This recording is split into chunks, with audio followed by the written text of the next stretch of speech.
Hello again and welcome to week 17 of my pregnancy fitness video diaries, and I'm Amber for those of you who don't already know me, and I run Lovefit training and She.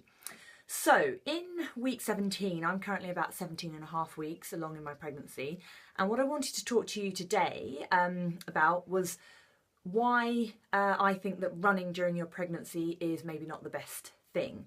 Running in pregnancy is one of those really quite controversial topics. It's something that I often get asked, should I, shouldn't I, when should I stop? And everybody's got an opinion about it. And if you Google running during pregnancy, you will come back with a ton of hits, also with quite a lot of conflicting bits of advice. So what I want to do with this short video today is firstly give you my experience and what I'm personally doing, and secondly my reasons that I think running is not a great idea. You like any of these videos, it's up to you what you do with your body. At the end of the day, we're all grown women and you all have the right to do what you like, but my role as a coach and somebody who really wants to help the women that follow me, that listen to my videos, that read my blogs and that choose to work with me one-to-one, my role is to try and educate you and to help you make the most informed decision. So here's my tuppence worth. So do I think you should run during pregnancy? In short, no, I don't think it's the best plan. So my personal experience, I should probably state for the record, I'm not a runner. So maybe this is a slightly biased opinion, but what I want to say in this video is based on personal experience, on experience from other people, on actual scientific fact and physiological changes that go on during your body in pregnancy, and from having read a wealth of different papers and research studies on the topic. Okay, so I'm not a runner. I have never been into distance running. I've never run a marathon. I haven't run a half marathon, in fact. The furthest I think I have ever run in one go is about 11 or 12k. So yeah, we're talking like 7 miles. So I'm not a big runner. That's not to say I never run at all. This year I have done a little bit more running than normal because I trained for a quadrathlon back in July. So as part of my training, I was increasing my running. So what that meant for me when I was running was that I was doing maybe 2 5Ks a week and then one slightly longer run that was up to about 10k or thereabouts. I'm not a super fast runner. So for my pregnancy, once I found out I was pregnant, which was pretty early on, I was only just over 4 weeks when I knew I was pregnant, I had already kind of stopped running as much anyway because the quadrathlon was over, but I immediately decided I wasn't going to do a lot of running. I had got quite into doing park run, so some of you might be familiar with that, which is a 5k timed run. They have park run all over the UK. And I continued to do that for a little while, but I wasn't doing that every week anyway. And then a couple of times, just out of necessity, for example, one time I dropped my car at a garage and had no other way of getting home, and that was like a 9k run, so I decided that I would run home, but just taking it really easy. And to be fair, I think at that point I was maybe 7 or 8 weeks pregnant, and since then I've kind of dropped my running right down, and the only running I've really been doing, excuse me, the only running I've really been doing at all in the second trimester has been really short. I'm talking about 15 to 20 minutes, very slow jog with a couple of clients that I train who are maybe themselves building up to 5 or 10k. So maybe once or twice a week I have been running those very, very short distances. I'm literally talking about 2 or 3 kilometers.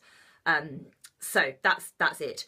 The reason I've taken it out is a personal choice, which I'll talk about more in a moment.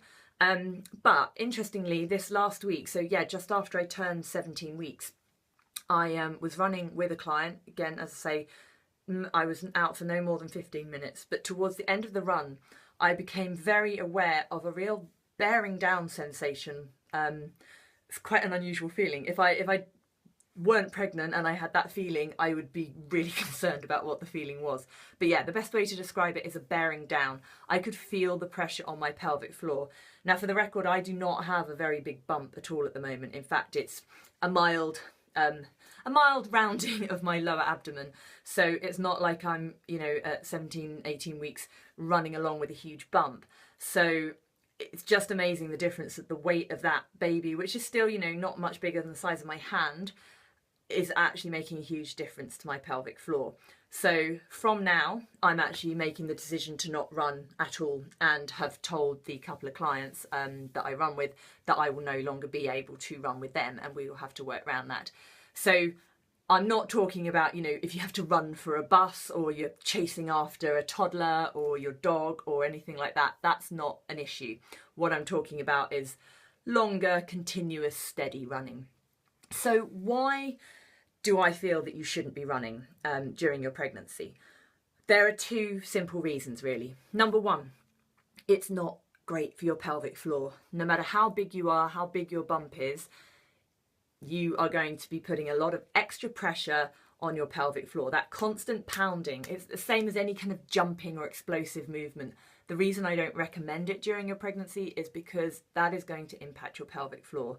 So whatever happens during your birth experience later down the line, if you've done a lot of leaping around, a lot of pounding, that's really going to impact your pelvic floor and could lead to all sorts of issues later on. So stress incontinence, potentially even a prolapse. It's also going to weaken your abdominal muscles because, as I say, there's a lot of extra pressure going through your core. The second reason is that from fairly early on in your pregnancy, and I think this is what I've experienced this week, all the hormonal changes in your body, so the increased relaxin, which if you're not aware, you can probably guess from its name, it relaxes all the ligaments, all the soft tissue in your body ready for birth. That means that you're far less stable, your pelvis is far less supported. So if you're doing a really repetitive motion such as running, you are much more likely to get injury. Your pelvis is going to be moving around, you will potentially get worse back pain, and you're more likely to, hurt your knee or get any other kind of typical runner's injury. So you're just not as well supported, and you're better sticking off to nice walking or other alternative exercises, which I'll come to. So for me personally, and as I say, I could write essays on this, and I'm not going to keep you for ages on this. I want to keep this short. But I personally don't think there's any major benefit to running during your pregnancy. One thing I should say that's really important, and I should have said this first, a lot of people, the first question they ask me is running during pregnancy safe for the baby? And actually it is. Your baby is not going to come to any harm from running. Your baby's very well supported in there, especially in the early stages. It's got a heap of amniotic fluid around it. As the pregnancy progresses, everything's very cushioned in there. You might not feel so comfortable running. I'm amazed when I see women with a prominent bump running because it just looks like it would be really uncomfortable. But as far as the baby is concerned, no harm should come to your baby from jogging or, steady running. It's more about what it does to your body. And as I said right at the start, therefore it comes down to your personal choice. So if somebody came to me and said, Amber, I enjoy running, it's part of my hobby, I'm a recreational runner, should I carry on during my pregnancy? My answer would be, I wouldn't. I would find an alternative. Definitely walking, but you can cycle. If you're looking for that cardiovascular effect, there are all sorts of other things you can do. And if you enjoy being outdoors, get on your bike, go for walks, all of that's fine. Within the gym, use a cross trainer, use a stationary bike, do some incline walking on a treadmill. It's great for the glutes. There are lots of things you can do that are going to have far less trauma to your pelvic floor.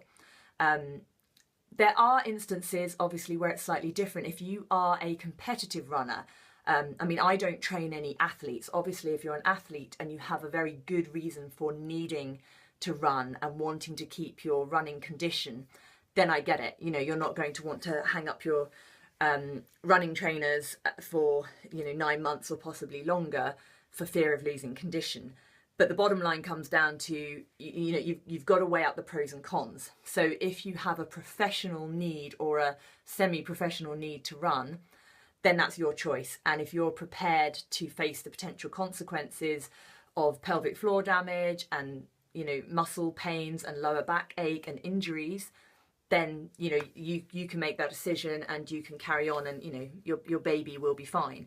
But if you are, dare I say, just your average person, I don't think the benefit of running outweighs the negatives during pregnancy for most people. I think if you're just looking to get fit, there are plenty of other things you should be doing, and certainly definitely working on your strength and all the exercises to support your glutes, your upper back, and make sure that you're keeping really strong and healthy. But definitely keep moving. You know, you don't want to stop doing any kind of cardio. A lot of people swear by swimming. You know, it's great because your body weight is supported, so you can swim throughout your pregnancy. But I hate it when people just say, oh no, you shouldn't do anything during your pregnancy, but go swimming. Swimming's great. You know, there's a lot more you can do than just swimming. And also it goes without saying that actually breaststroke, which most people would be looking at doing, can be painful if you end up with SPD, which is symphysis pubis dysfunction, also known as pelvic girdle pain. So, you know, swimming isn't everybody's first port of call. It's not going to be suitable for everyone. But yeah, look at different options. And unless you have a real need, or if you love running so much that you can't possibly bear to be without it, as long as you have an informed choice, then you can go ahead and make that decision. But if you were my client, and for me personally, I just think it's not worth the risk. Why potentially damage your pelvic floor and your core and give yourself injuries when there's so much else you can do to achieve the same result? Once after the birth, when everything is feeling better, you have properly restored your core, you know your pelvic floor is functioning properly, then you can try and build back up to your running and see how that goes. But yeah, bottom line is it's your choice. It won't harm the baby, but I think leave it out for now, cut it out, and stick to other things, which you will find in the rest of my videos. So I hope that answers a few queries. My opinions only, but I hope you find it helpful. And as always, if you have any questions, you can post below this video, or you can contact me directly. Okay, thank you very much for watching, and I will see you in week 18. Bye.